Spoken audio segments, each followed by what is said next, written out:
ধামে আসছে, তাই আজকে বিশেষ তিথি। এই তিথিতে ধামে আসা মানে অনেক সৌভাগ্যবান হবে।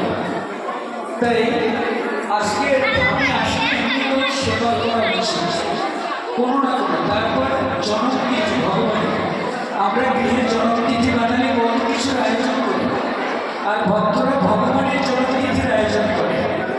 আজকে সারা রাত পর্যন্ত বিশেষ উৎসব, কালকে নন্দ উৎসব। তাই আপনারা ধামে এসে অনেক সৌভাগ্যবান।